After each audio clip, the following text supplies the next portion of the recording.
Shocking news today, after graphic footage of an apparent murder of an unarmed Ukrainian prisoner of war was posted online. Ukraine has pledged to track down the Russian soldiers responsible for the killing. In a statement made late on Monday, President Volodymyr Zelensky promised, "We will locate the murderers." In the footage, the Ukrainian solider can be seen sitting in a trench and smoking a C. He then utters the words "Glory to Ukraine" before being executed by automatic weaponry. Although the soldier has not been identified in any official capacity, journalists have spoken to a relative who claims to have recognized him. A woman who identified herself as the soldier's sister stated, "My brother would most definitely be capable of maintaining his ground against the Russians in such a manner. He was never one to conceal the truth in his, and he definitely would never do so in the presence of his adversary." The fact that the soldier was a member of the 30th Brigade of the Ukrainian Armed Forces has been corroborated by journalists after the prisoner of war, Howe, is shot dead. In the video, one of the shooters, who is believed to be a Russian soldier, can be heard stating "die" and using an expletive. The accused murderer or murderers, who are not seen in the video clip, have not been identified at this. The time and location of the footage's production have not been confirmed by the BBC. Monday was the day it first surfaced on social media. Moscow has not issued a statement since President Vladimir Putin began a full-scale invasion of Ukraine on February 24, 2022. The Ukrainian capital of Kiev and its Western allies have accused Russian forces of committing multiple acts of war crimes against civilians. Russia strongly refutes the accusations. Ukrainian soldier castrated. In his video message, President Zelensky claimed that the occupiers were responsible for the death of a warrior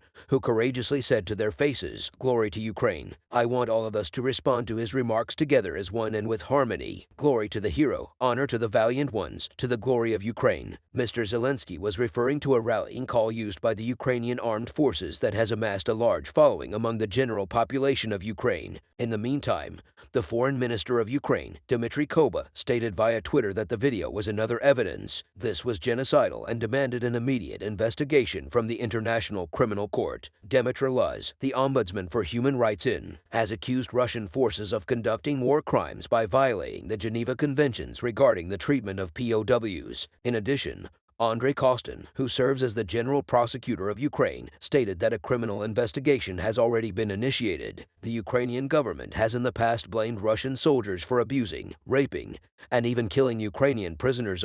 A video that surfaced in July of last year showed a captured Ukrainian soldier being castrated in the region of Donbass that is currently controlled by Russia in eastern Ukraine. The Russian solider, who was caught on camera carrying out the assault in the town of Severodonetsk, has been identified as a member of a squad that is under the command of Chechen leader Rams and Kadyrov. In November, Moscow leveled allegations that Ukrainian troops had carried out the execution of a number of Russian prisoners. It came after a video from the front line in eastern Ukraine showed a number of soldiers apparently surrendering before an incident that resulted in their fatalities. An official from the Ukrainian government stated that the surrender was staged by Russian forces in an effort to attack the Ukrainians who are holding them captive. Emir Zelensky is about to make a crucial. The deputy director of the Security Service of Ukraine, SBU Alexander Yakashev, along with several executives, were fired by President Volodymyr Zelensky of Ukraine, according to the decrees that were signed by Zelensky and published on the website of the Ukrainian presidency. The deputy head of the Ukrainian intelligence, SBU Yakashev, the head of the Economic Support Department, Alexander Provo, and the head of the state's Secret Protection and Licensing Department, Igor Nasko, were all relieved of their duties and removed from their positions. Oleg Kraskapa was appointed head of the Sumy department by Zelensky,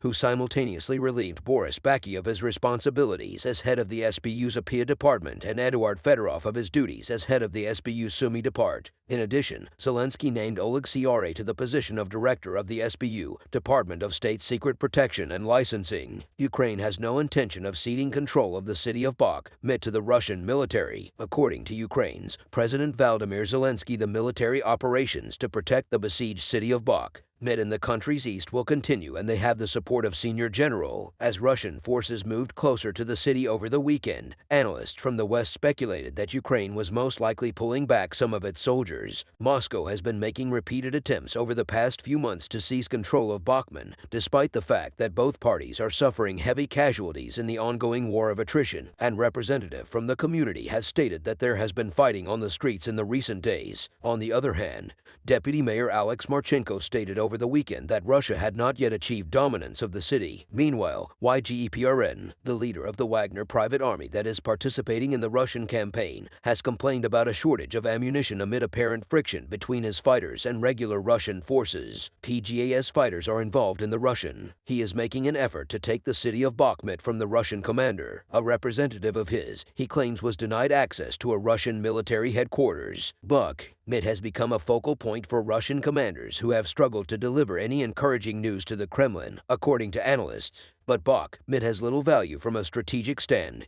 It is one of 4 regions in eastern and southern Ukraine that Russia annexed in September of last year following referendums that were widely condemned as being a sham outside of Russia. If Russia were to capture the city, it would bring it slightly closer to its goal of controlling the entirety of the Donetsk region. There is backing for Zelensky among Ukrainian commanders. During his evening statement, Mr. Zelensky mentioned that he and senior generals had a conversation about Bakhmut. He said the response was not to evacuate, but to strengthen our defenses. The entire command was in agreement and supported this viewpoint. There were not any other opportunities available. I spoke with the commander-in-chief and requested that the appropriate troops be found to assist our men in Bakhmut. The remarks were made in response to a report that was published in the German newspaper, Bild. The report stated, citing sources within the Ukrainian Go, that Armed Forces Commander Valery Zany had disagreed with Mr. Zelensky about the operation a few weeks earlier and recommended a retreat from the city. According to the publication, the majority of defenders held the same opinion as Gen Zany. The Institute for the Study of War, which is located in the United States, stated over the weekend that it was likely that Ukrainian forces were engaging in a limited fighting withdrawal, while at the same time continuing to inflict high casualties on the Russian. During a visit to the front line on Sunday, the commander of the ground forces, Alexander Sky, was reported in the newspaper Ukraine's SCDA as saying that the fighting in Bakhmut had reached the highest level of tension. He stated that the adversary had been contributing additional Wagner troops to the conflict.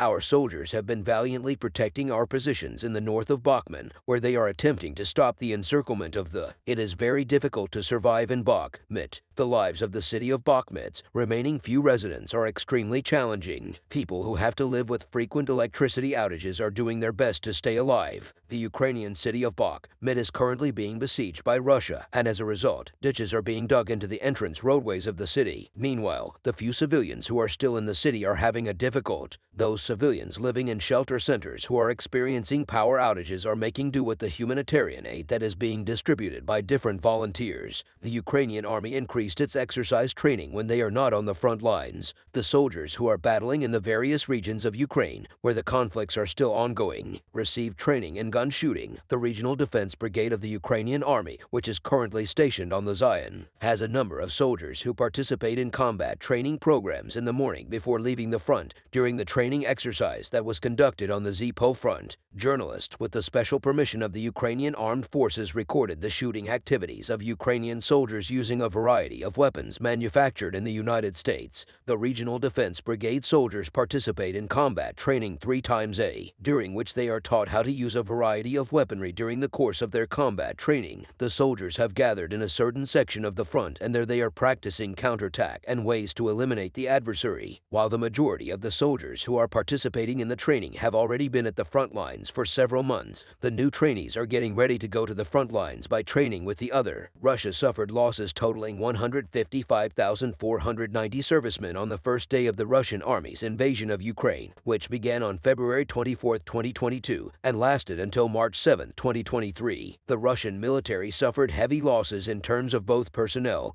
and equipment. The Kremlin is suffering escalating military setbacks on a daily basis as a direct result of Russia's invasion of, which is now in its 2nd year. According to the information that was shared by the Ukrainian General Staff, the Russian military suffered the following losses as a result of the conflict in Ukraine: 155,490 military personnel, 3,441 tanks, 6,725 armored personnel vehicles, 2,479 artillery systems, 256 anti-aircraft, 304 warplanes, 289 helicopters to 1,104, unmanned aerial vehicles 873, cruise missiles 18 warships 5,323, military vehicles 464 toddlers lost their lives in Russia and Ukraine. Russia was responsible for the deaths of 464 toddlers. According to a statement released this morning by the Office of the Prosecutor General of Ukraine, more than 1,395 children were injured across the entirety of Ukraine as a direct consequence of the Russian attacks.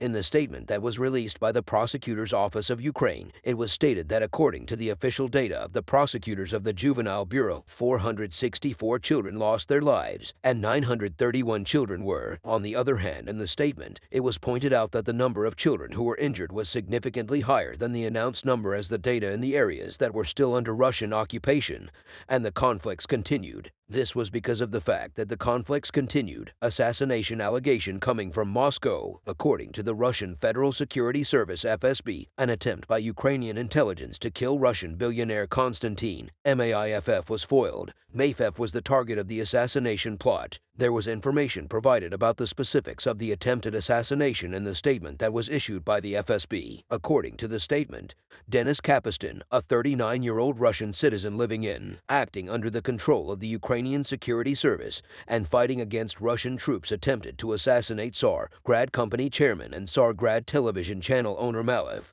The attempt was successful after investigation. It was established that he was the mastermind behind the heist. It was stated in the statement that the assassination was planned by placing explosives under Moz, and that a lawsuit was filed against Kapus under the articles of the Russian Penal Code titled Act of Terrorism, Participation in the Activities of a Terrorist Organization and Illegal Explosive Smuggling. The statement also stated that the lawsuit was filed under the articles of the Russian Penal Code titled Participation in the Activities of a Terrorist. The statement also made the allegation that Kapustin was the organizer and participant in the assaults that took place on Thursday on villages in the Brains region of Russia. Official word from Moscow, Maria Zakar, a spokesperson for the Russian Ministry of Foreign Affairs, was quoted as saying the following: "The failed assassination attempt on Malev is another example of the extremely murderous nature of the Kiev regime, which uses terrorist methods to suppress the opposition and commits heinous atrocities against the representative of the media world." Malev is a representative of the media. He utilized a similar strategy to blow up a vehicle while carrying out a sabotage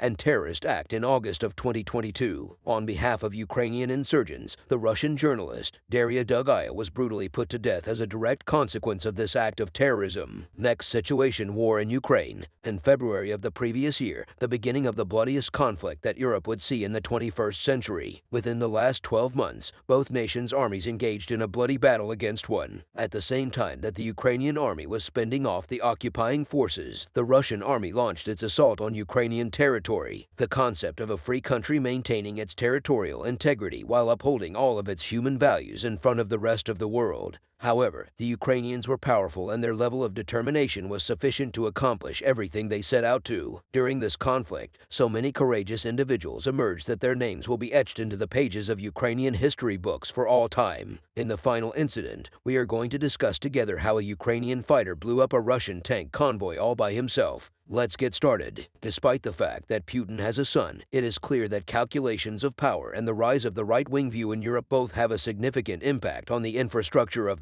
both educational and cultural pursuits. Since he came to power in the year 2000, he has been implementing imperialist policies. This is something that we admitted during the Second Chechen War and during the invasion of Georgia in 2008. Despite the fact that these policies of Putin's prepared his own end at the point we came to, he was still able to maintain his rule for another 23. The events that took place in Chechnya, Georgia, and Crimea did not replicate themselves successfully in Ukraine. Despite the fact that Russia has occupied 4 regions of Ukraine, it does not yet have complete control over those regions and cannot stop the Ukrainian army from liberating those regions from Russian occupation. The Ukrainian army has displayed valor in battle ever since the conflict first broke. From artillery units to special operations units, air defense units, to the illustrious battalion, the army has many different types of units. During the harsh winter months, the Ukrainian army gave the Russian army all it could handle. There are, of course, also successes attained on an individual level within the army. Recently, one of the clearest illustrations of this phenomenon was, according to reports, a Ukrainian soldier armed with a javelin managed to destroy 5 Russian tanks. An infantry-guided anti-tank weapon was demonstrated in a video that was uploaded to social media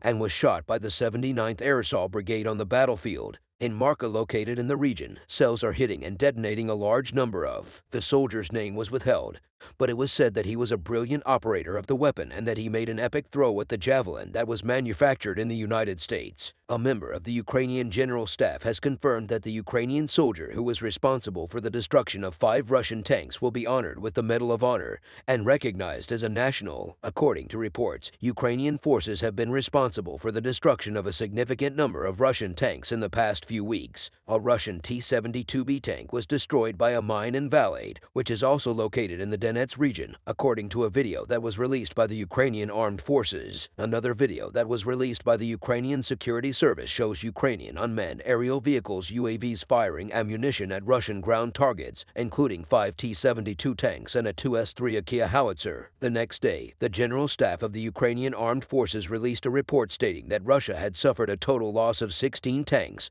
24 armored vehicles, and 3 unmanned aerial vehicles in just one. Will the Ukraine therefore receive additional javelins and ammunition of a similar type? Joe Biden, the Vice President of the United States, made a recent trip to Ukraine, which is located in Eastern Europe. While there, he informed Vladimir Zelensky, the president of Ukraine, that the United States will provide an additional $500 million worth of military equipment, including more Javelin anti-tank missile. The Javelin, also known by its official name, the FGM-148, weighs 49 pounds and made its debut in 1996. It was designed to give soldiers the ability to fire warheads at distances greater than 1.5 miles. The gun can either be mounted on a soldier's shoulder and fired from the ground, or it can be guided by an infrared seeker that has the ability to move at a rate of 1,000 feet every 7 seconds. The United States had supplied approximately 7,000 javelins to the Ukraine by the spring of the previous year, which was approximately a third of its total inventory this fall. In order to ramp up production,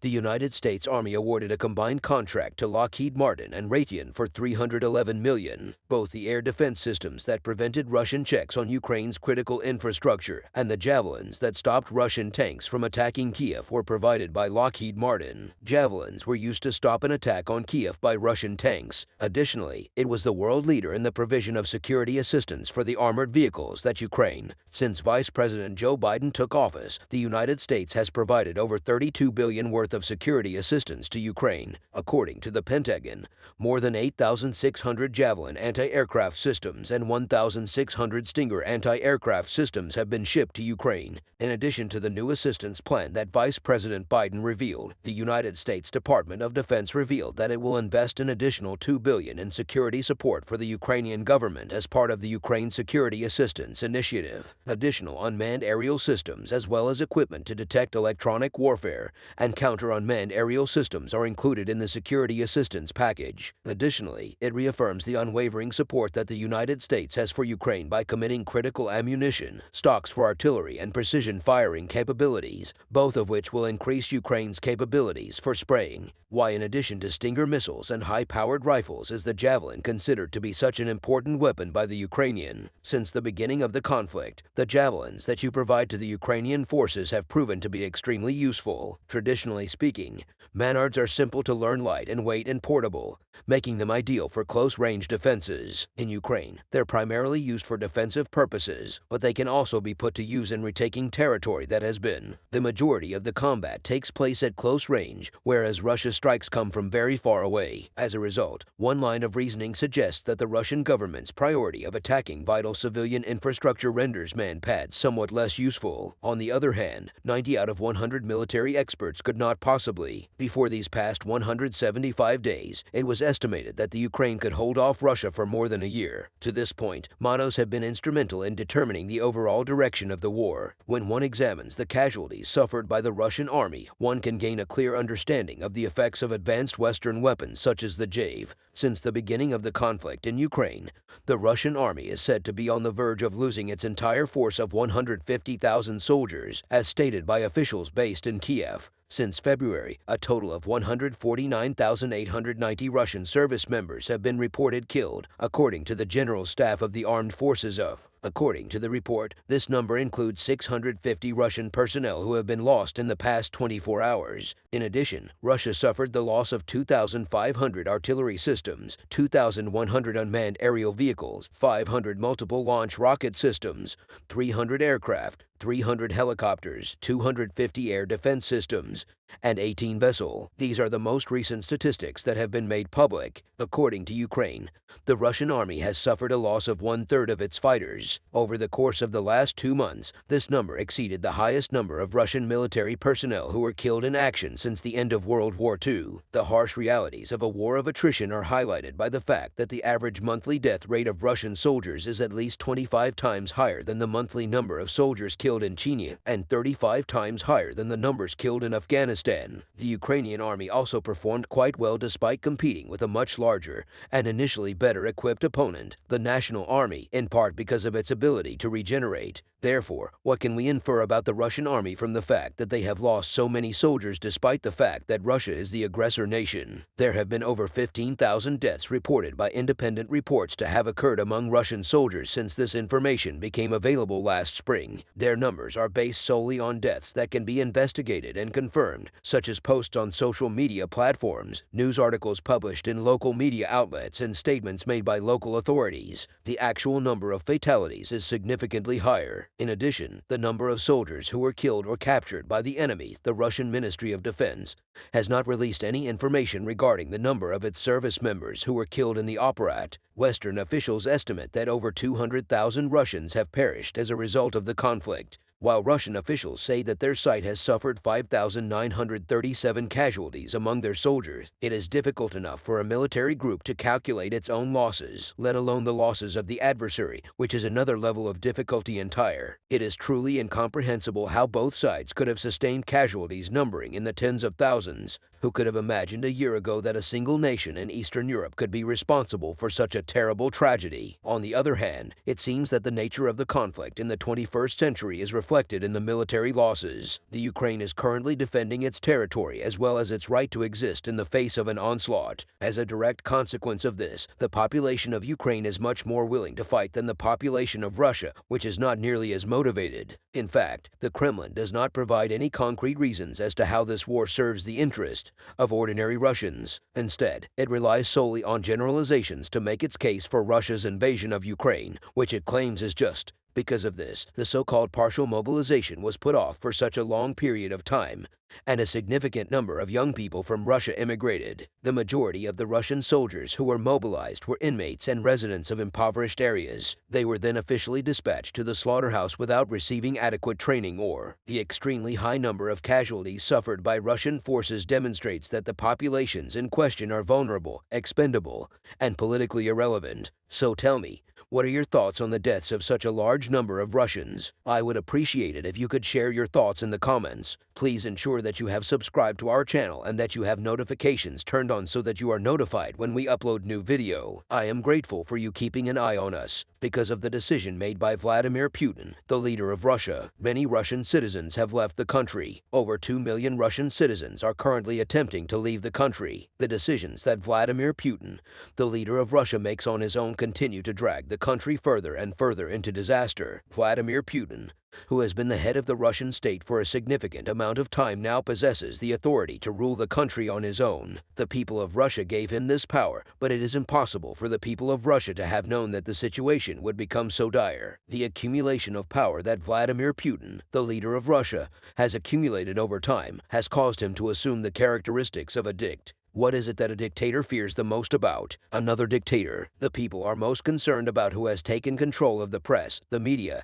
and the judicial system. A dictator who has seized control of the judicial system as well as the media has only his own people to worry about. A dictator who is able to shape the agenda of the country as he wishes, and who is able to intervene in the judiciary as he wishes, is free to act however he wishes. In a country that is ruled by a dictator, there is hardly any attempt at objectivity in the media. Why does a dictatorial leader have such a a deep-seated fear of his own, in spite of the fact that they are subjected to an oppressive regime. A population that is ruled by a policy that is both aggressive and oppressive will eventually rebel against its dictator. They take to the streets, following a particularly heinous act in order to organize protest and demonstrations. The authority of the dictator is beginning to be challenged by the up. This results in the loss of authority and reputation held by the dictator, which ultimately leads to the downfall of the government. Will Vladimir Putin, whose name frequently appears on the agenda but who represses his people, be elected? It is anticipated that the regime in Russia will end in the same manner as a result of Putin's unilateral decision to invite Ukrainian territory into Russia. He's extremely terrified of the uprisings of the Russian. When Russian President Vladimir Putin invaded Ukrainian territory on February 24th of the previous year, he was met with the reaction of his own country's people. The Russian people's patience has worn thin as a direct result of Putin's aggressive policies, which have been implemented both in Ukraine and within Russia's borders. The people of Russia have begun to feel the negative effects of the war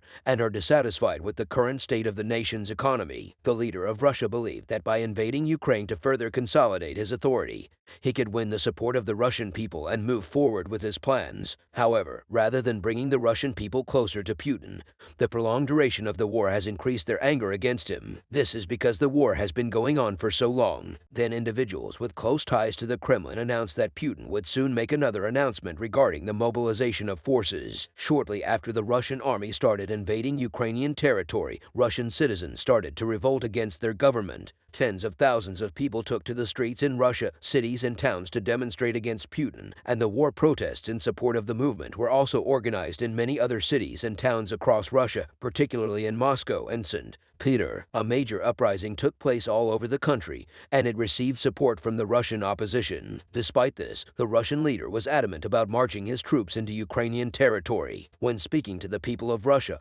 Putin stated that the occupation of Ukraine would last for a few weeks, and that no Russian soldiers would be hurt during the operation. After 1 year, nearly 160,000 Russian soldiers had already been killed in combat. Vladimir Putin wants to declare another mobilization, despite the fact that the number of soldiers serving in the Russian army has been decreasing. On the other hand, it has been asserted that this decision constitutes a more extensive form of mobilization and that a significant number of Russian citizens will be drafted into the armed forces. The announcement that Vladimir Putin would order a full mobilization of the Russian military sparked a new wave of protests among the country's populace. Millions of Russian citizens who do not wish to serve in the Russian military or travel to Ukraine to fight have recently begun to flee the country at airports and in countries bordering Russia. Lines began to form almost immediately. The decision made by Vladimir Putin ultimately resulted in the formation of organizations across the country. These organizations have attracted the membership of millions of Russian citizens, and those citizens have begun making preparations to take to the streets in the event that a mobilization decision is made.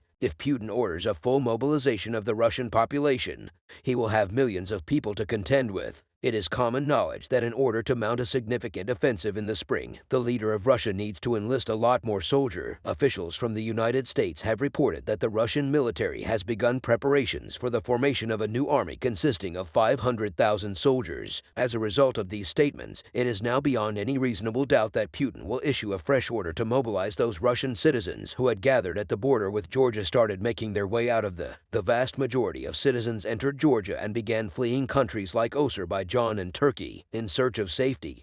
Putin made a fresh decision to halt all flights to other countries in response to the growing lines at the airports. As a result of this decision, all Russian citizens who have reached the age where they are eligible to join the military will be required to acquire a document that has been sanctioned by the Ministry of. Those citizens of Russia who are unable to obtain this document will be prevented from leaving the country. During the first mobilization order issued by Putin, a large number of Russian citizens also took to the streets, together with ordinary Russians. A great number of anti-war protesters led street demonstrations organized by opposition officials. During these demonstrations, over 20,000 people who were Russian citizens were. There were a lot of arrests of opposition officials. However, these demonstrations took place in countries other than Russia. A significant number of people in other countries went out into the streets to demonstrate against Putin and criticize the aggressive policy he is pursuing. However, Putin's invasion of Ukraine was unaffected by the protests that took These protests in Russia have had a significant effect on the armed forces of that country on Ukrainian soil. Minority soldiers who had previously been included in the army as part of Vladimir Putin's decision to partially mobilize the population began to rebel against their superiors. According to statements made by minority soldiers serving in the Russian military, the Russian government treats them as second-class citizens. Soldiers from underrepresented groups who complained about issues with the delivery of provisions and ammunition stated that it was extremely difficult for them to locate even a single meal during the course of the day. This uprising, which was initially started by members of a minority group, grew over time and eventually led to the uprisings of Russian command. There were many Russian commanders who attempted to flee Ukrainian territory but were either apprehended by the Russian National Guard or sent to prison by it. These commanders fled from Ukrainian territory. Putin had previously stated that those who fled the front line would face imprisonment in order to keep Russian troops in Ukraine. This was done in order to keep Russian troops in. The harsh conditions in Ukraine are not acceptable to the Russian commanders who are willing to risk being imprisoned despite their dissatisfaction. Because of this, Vladimir Putin is continually reorganizing the command structure of the Russian forces currently stationed in Ukraine. Putin removes from the army those Russian commanders who refuse to obey his orders as a form of retribution for their disobedience, while the Russian leader relies on Russian security forces to put a stop to demonstrations elsewhere in the country. He relies on the Russian National Guard, also known as the Rosguardia, to put a stop to demonstrations within the Russian armed forces. Soldiers in the Russian army who commit any act of disobedience or an act that could put the army in jeopardy are taken into custody by the Russian National Guard and transported to Putin, who is attempting to prevent the soldiers who are attempting to flee the conflict in Ukraine, is continuing to implement the aggressive policies he has implemented in Russia. On the front lines, Andrei Medvedev, one of the commanders of the Russian Wagner company Flat Devon, has taken refuge in Norway in recent months, which has created a significant agenda item in the international sea after he had successfully evaded capture during the conflict. The statements that Medvedev made about Putin and Wagner company Foundry Afghani PRN shocked everyone. Medvedev's confessions were made public. According to Medvedev, commanders in the Russian army beat and shot soldiers who did not want to participate in the conflict. According to Medvedev, a large number of Russian service members were killed in front of. I mentioned that he had a very difficult time getting away from the war once it started. After successfully evading capture in Ukraine with the help of a phony press card, Medvedev has now found sanctuary in Norway after claiming that he was not permitted to leave Ukraine. Despite the fact that his contract with Wagner had expired, Medvedev stated that he had no choice but to flee the. It is very strange that these news stories are not being published in Russia, given the fact that the Russian army is currently experiencing so many fascinating events. Because Putin has complete control over the Russian media, they're forbidden from publishing any stories that would bring shame on the Russian armed forces. Putin is of the opinion that if the average Russian citizen becomes aware of these riots, it will spark a new uprising all over the. After the first year of the conflict in Ukraine has passed, one way for you to show your support for us is by subscribing to our newsletter. In reality, Russia's invasion of Ukraine began in 2014, not 2022, as previously believed. The fall of the pro-Russian government in Ukraine in 2014 was followed by the installation of a new government that staunchly upheld Ukraine's right to complete independence. A conflict that was supported by Russia broke out in Crimea, and Russia eventually occupied the peninsula after taking advantage of these conflicts. The invasion of Crimea by Russia in 2014 marked the beginning of Putin's plans to expand Russia's imperialistic ambitions. After that, Russia invaded Ukraine as a response to the demands for independence made by Donetsk and Luhansk, as well as the minor clashes that occurred between the Ukrainian army and the forces from the surrounding regions. On the other hand, history decides to play one of its biggest tricks against Putin and rewinds itself. Again, for this reason, the occupation of Ukraine. The reason for this is because Putin has been so aggressive in his pursuit of his. It looks like Russia's time has come to pass. During the conflict in Ukraine, Russia lost a significant quantity of military weapons and ammunition. Russia, which was having difficulty making up for the lack of weapons and ammunition due to the economic sanctions it suffered due to the occupation, completely disintegrated when the Ukrainian offensives began. This was due to the fact that Russia was having difficulty making up for the lack of weapons, and the Ukrainian army was able to make strategic advances as a result of the offensive that began in the fall on the southern front. Following the completion of several successful Ukrainian offensives, the Russian occupation of Kherson, which was the only regional capsule that Russia could occupy, was ended. The beginning of the end for Russia was when they lost the ability to. General Sergei Serviceman, who had only recently been appointed as the head of the Russian troops in Ukraine, was rumored to be the chief responsible for the defeat and the curse. As a result, he was fired and replaced by General Valery Zimov, who was the Russian chief of staff. While indiscipline and incompetence in the Russian army reached their zenith, and these negatives were tearing the Russian army apart from the inside out, the situation in Ukraine became. The Ukraine took advantage of this window of opportunity. Over the past few months, various pieces of intelligence have pointed to the likelihood that both nations will launch. After the harsh winter months, major offensive operations were carried out. However, taking into account the current state of affairs in Russia, the likelihood of Russia launching any offensive operations is extremely. In addition to this, the Ukraine is making preparations to achieve great success at every available moment. The Ukrainian army reiterated that capturing Crimea was their primary objective. The Ukrainian army was able to advance into Crimea after Kherson was freed from Russian occupation, and a weapons and ammunition cache was established by the Ukrainian military in the. One of the most compelling indications of this is the fact that the Ukrainian armed forces have increased their missile capacity and attacks using unmanned aerial vehicles, UAVs, against Crimea in recent months. So what plans does Ukraine have to regain control of Crimea? To begin, the Ukrainian armed forces have sent an average of 50,000 trained soldiers to Crimea in an effort to retake the P. Tanks such as the Challenger and the Leopard from Western nations, as well as the BMC Kirby from Turkey, are currently stationed in Khan. Additionally, air defense systems and hammers have been deployed to the region in preparation for potential attacks from Russia. In response to this activity, Russia has begun to bolster its defensive capabilities in Crimea. It is common knowledge that Russia possesses. Many soldiers were dispatched to the region and as 400 batteries were installed in Crimea. Additionally, the Black Sea Navy was strengthened. On the other hand, the people of Crimea are currently in the process of departing the historical peninsula, despite the fact that Russia made a concerted effort to prevent the departure of the civilian populace. Approximately 150,000 civilians escaped, particularly after the attack on the coach bridge. The question now is, how will the Ukrainian army prevail? The intelligence gathered by the UK suggests that Russia currently has 97% of its army stationed in Ukraine, but is unable to even take control of the small, backward in the east of the country, which has a strong defense provided by regional defense forces as well as units from the National Guard. This demonstrates to us that the Russian forces will not be able to continue to sustain their losses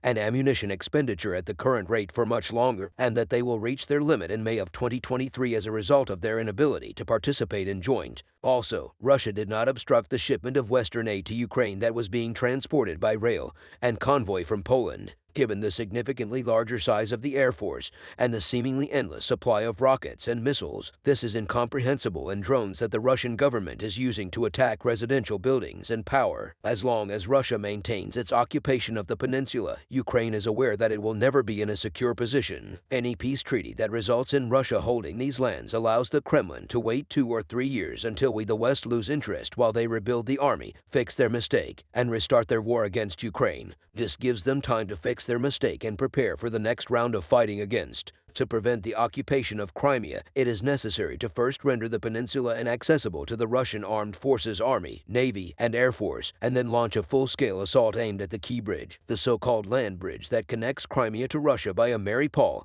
and Melitopol along the coastline of the Sea of Azov has already sustained significant damage at the hands of Ukrainian forces. Without this land bridge, Crimea would be unable to receive supplies or move freely. The complete isolating of Crimea and the enabling of the closer deployment of Mars rocket launchers, which will then be within range of key Russian installations in Crimea, will be accomplished by a large Ukrainian armed force attacking southeast in the direction of the Sea of Azov and penetrating the Russian linear defenses. This will also result in the Russian military being forced to retreat from Crimea, the region known as Crimea. It is comparable to the size of the state of Massachusetts, and there is no hiding place for Russia here. It is also common knowledge that every Russian facility suffers from poor defenses and locations. As a result of the attacks, the Russian Black Sea Fleet will have no choice but to establish a new base in Navis, which has significantly fewer capabilities and is located further away from Ukrainian cities. Once Crimea is incorporated into the Russian Federation, the airbase Annihilated, which is located on the western coast of Crimea, will be rendered completely inoperable, and the logistics center in Sangi, which is located in the north of Crimea, should be the scene of massive explosions. It is possible that Ukrainian ground forces will begin an assault southward until they reach the emus of Perico, and then they will will move on to the rest of crime. In addition,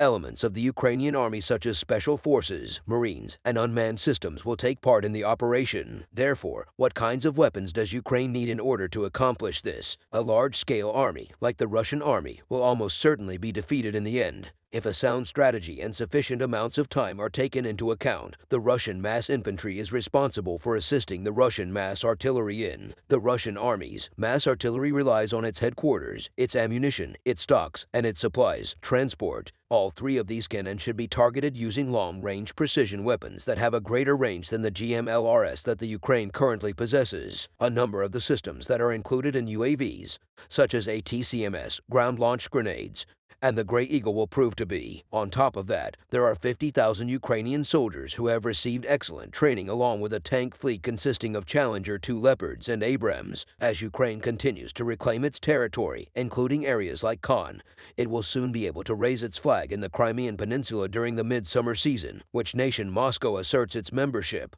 A move toward Crimea is all of a sudden seen as much more plausible and much more capable of being carried out militarily before it can even think about attacking Crimea. Ukraine will first need to retake strategically important territory in places like Zyzia and even DTS. Only then can it even begin to consider an assault on Crimea. However, the likelihood of such a push is significantly higher now than it was a few months ago, and analysts in the West have begun to speculate on what exactly such a push might entail. It was described in detail how possible routes from Ukraine could lead to the peninsula. That could also be an alternative. In order to establish a land blockade and fire support base that would allow Ukrainian forces to flow into the peninsula here would first need to retake important territory in other areas before any attack could take place. An additional choice is for the Ukraine to initiate a large-scale air, sea, and ground operation with the goal of advancing along several axes against key ground targets in Crimea and establishing a solid air and sea operation to accompany the approximately 100,000 Ukrainian troops that will be required.